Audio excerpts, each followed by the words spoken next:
Muy buenos días, estimados. El día de hoy vamos a iniciar este proyecto importante para continuar con nuestras clases de manera virtual. Pues es un gusto tener ese contacto con ustedes a través de la tecnología y poder seguir adelante en los estudios. No quedarnos con lo que tenemos, sino que toda esta situación que estamos viviendo actualmente nos permita obtener una nueva forma de vivir, una forma de convivencia diferente, una forma de aprendizaje diferente. Entonces, de esta manera, el día de hoy vamos a iniciar lo que es la parte de la materia ética profesional, la cual nos va a permitir pues ir desarrollando todo el conocimiento sobre lo que es la ética tanto en las personas como laboralmente.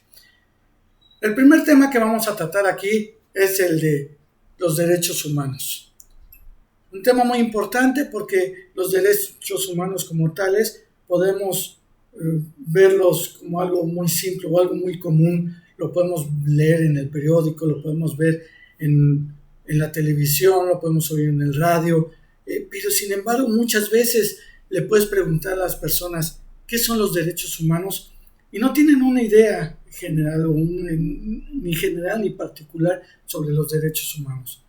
Entonces esta es la parte que nosotros debemos de ir conociendo porque de aquí hasta dónde podemos llegar como personas, hasta dónde es nuestro límite como ciudadanos, como una sociedad civil que nos permita tener y gozar de esos derechos humanos para poder obtener mejores condiciones de vida. Les agradezco mucho su participación, que va a ser muy importante a través de sus comentarios, de que hagan sus tareas, de que realicen sus actividades todos los días. Y en cuanto a mí, lo que respecta, pues voy a estar trabajando, mandándoles videos, subiendo trabajos, reforzando toda esta parte de lo que es la ética profesional. Cuando hablamos de los derechos humanos, también decimos que es un derecho. Bueno, pues es algo que pueden hacer las personas bajo ciertas normas, bajo ciertas condiciones. Y también podemos decir que la parte humana pues se refiere a todo Homo sapiens, ¿no? A toda persona, niño, sea adulto, sea grande, mayor, que tenga ese derecho universal que actualmente se ha dado. Muy bien, entonces tenemos que los derechos humanos, pues, ¿quién los adquiere? Pues todas esas personas. ¿En dónde? Pues en nuestros centros de trabajo, en la sociedad, con nuestros vecinos, en nuestra universidad, en las escuelas, en cualquier lugar que llevamos.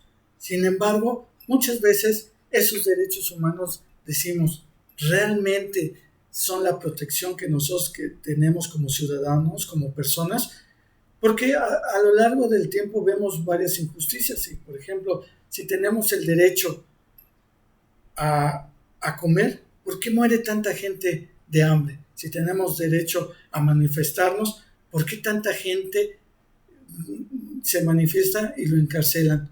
¿Por qué tanta gente no goza de una vivienda, de muchas garantías en las cuales deberíamos tener de acuerdo a esos derechos humanos?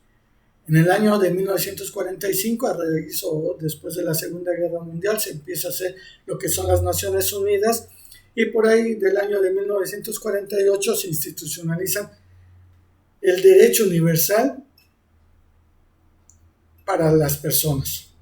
Entonces, este derecho universal, pues como bien dice, cualquier persona en cualquier parte del planeta, o inclusive estando en el espacio, goza de estos derechos. Tiene de estos 30 derechos o 30 artículos que se proclamaron y a través de un consenso se llevaron hacia todas las naciones para que pueda ser aplicado a las personas y puedan tener una mejor vida, gozar de esa vida que realmente deberían tener.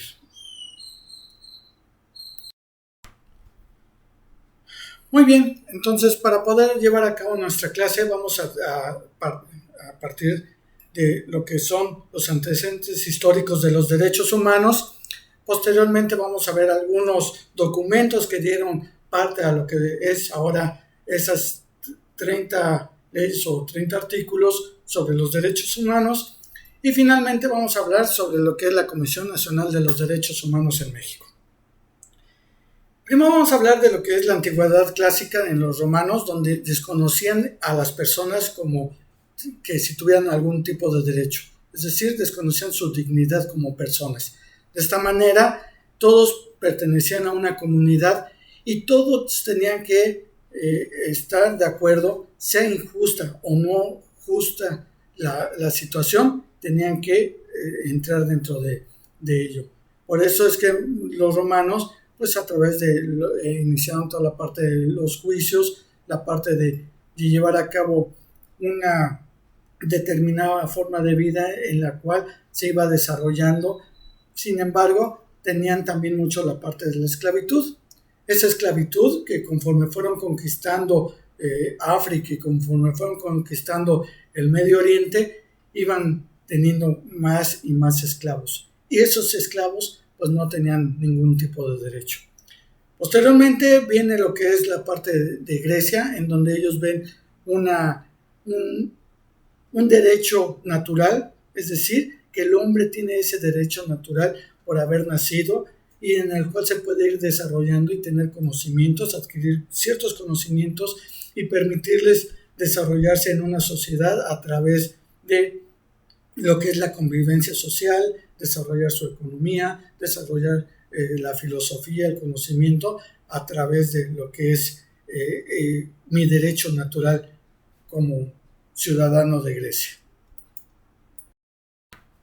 Después de la Segunda Guerra Púnica, que se dio en el Mediterráneo con los romanos, el número o la mayor cantidad de esclavos que se iban desarrollando, que iban teniendo los romanos, pues ellos menos gozaban de esta situación de lo que es la dignidad dentro de la sociedad. Esta serie de esclavos, conforme los iban conquistando, se iba pasando de generación en generación, es decir, cada hijo que iban naciendo y otro hijo iban entrando en su esfera de lo que era el esclavismo. Normalmente los esclavos pues se dedicaban a las labores más pesadas, lo que era las construcciones, lo que era la agricultura. Sin embargo, pues no tenían ningún derecho en ese momento de poder protestar porque no tenían ninguna libertad. No eran un ciudadano como un romano como tal, simplemente era gente que se iba a dedicar toda su vida y sus generaciones a seguir sirviendo al Imperio Romano. La siguiente etapa es el justnaturalismo divino. ¿Qué quiere decir esto? Es cuando empieza a ver lo que son las escrituras y en el caso el apóstol Pedro determina que ya no hay gente que sea esclava, ya no hay quien deba de estar sirviendo por nada y que tenga ciertas garantías. Esto pasa a ser algo divino en el cual de alguna manera todos somos hermanos, todos tenemos los mismos derechos y todos tenemos que disfrutar de la vida. Sin embargo, también existe una contraproducción a todo esto debido a que mucha gente decía, bueno, tú de alguna manera eres libre, pero esa libertad se acaba cuando le estás sirviendo a Dios. Entonces, de esta manera no se completa totalmente la libertad porque todas las ofrendas, todos los diezmos, cualquier situación, inclusive el mismo pecado y confesarte ante un sacerdote, eso daba pie o ha dado pie a decir que no eran tan libres como se disponía ni que todos eran hermanos, porque finalmente también había ciertas situaciones en las cuales no se proclamaba como tal para poder obtener esa libertad total como ser humano.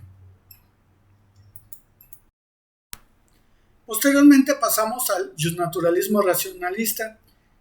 ¿Dónde se da esto? Esto se da en la Edad Media y recordando a algunos tipos de clases anteriores que tuvimos, veíamos que esto estaba pues básicamente dado por el señor feudal.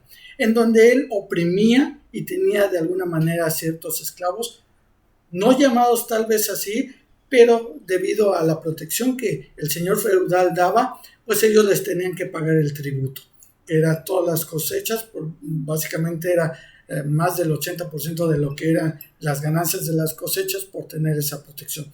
Entonces aquí había un marco en el cual los señores feudales, lo que eran los reinos, pues tenían toda la parte económica, pues de manera muy holgada, y toda la gente, pues de alguna manera vivía en muy malas condiciones, condiciones insalubres, condiciones de enfermedad, condiciones de pobreza, que tenían que seguir pagando ese tributo.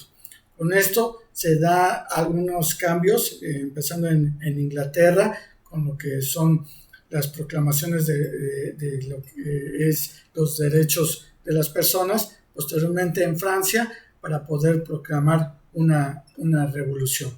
Pero antes de todo esto, de una revolución francesa, se da en primera instancia en lo que es en Estados Unidos, cuando se proclama el 4 de julio su independencia de Inglaterra. Más allá de cualquier situación que se pudiera presentar con Inglaterra, fue porque ya no pudo el rey contener esa presión de los ciudadanos de Estados Unidos. Y ellos empiezan a ver muchos derechos que les permiten tener ciertas garantías dentro de su forma de vida social y que les permitió llevar a cabo una reforma en sus condiciones que tenían en ese entonces. Y de ahí lo que viene es que Francia toma esa situación y vuelve a tener lo que es un derecho natural de las personas. Es decir, vuelven a decir que el hombre por naturaleza tiene la libertad de poder decidir qué tipo de religión tengo, dónde quiero trabajar, qué puedo hacer y desarrollarse dentro de la sociedad de una manera natural. Ya en tiempos actuales tenemos lo que es el naturalismo humanista, en la cual vamos a crear todas las garantías de lo que es los derechos de las personas y poder obtener universalmente algo que los proteja dentro de lo que es la sociedad. Esto, como bien les decía, se dio en 1948 a través de las Naciones Unidas en los 30 artículos que determinaron cuáles eran esas garantías que iban a tener como ciudadano. Esos 30 artículos están en el documento que les anexé para que los puedan visualizar y puedan trabajar en ellos.